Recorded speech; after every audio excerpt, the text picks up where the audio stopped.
The brightest light produces the darkest shadows. But before we can understand how this natural sunlight helps us in different ways at different points of time during the day, it's very important to appreciate the sense of directions and how at different times of the day the sunlight acts in different ways on us. Right now the sun is on the southwest direction.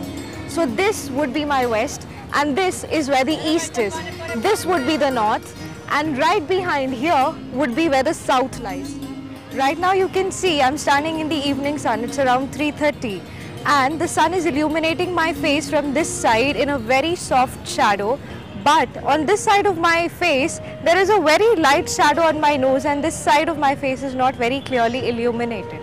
As the sun sets down and everything plunges into darkness, I think it's time I, Akanksha Chandra, took you indoors to see how a group of artificial lights can be used to simulate this natural source of sunlight and light a person or a place in different ways. The concept of three-point light is not as technical as it sounds. It is as simple as 1. The key light, 2.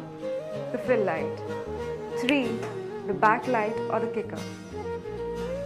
Now to understand how each light works for us, I guess it's best that I switch off this particular light and go step by step to see how the key light works, how the fill light works and why the backlight or the kicker is used.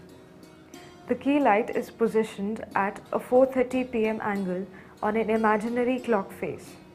Another important feature of the key light is that it is positioned slightly above the eye level so that it highlights the contours of the person's face, including the temple, the eyebrows, the cheekbone and the nose.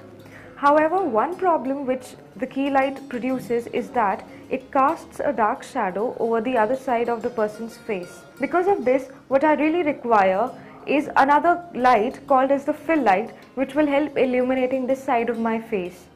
As the fill light gets switched on, most of the shadows falling on this side of my face have been reduced.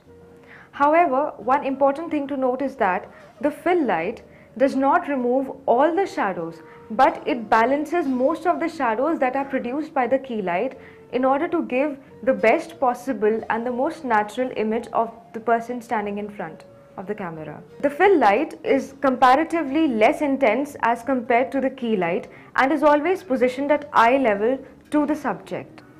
Now let's switch on the kicker and see what it does for us.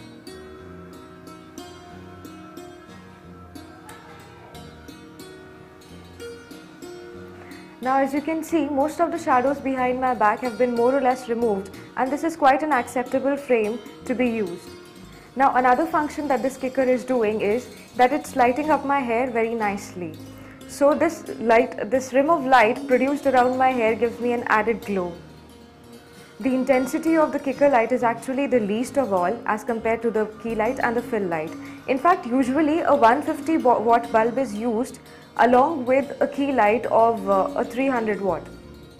Now once we have seen how this three-point light system is arranged, it seems all very simple, but really believe me, once you get down to doing it, arranging these lights in that perfect position is really not so easy.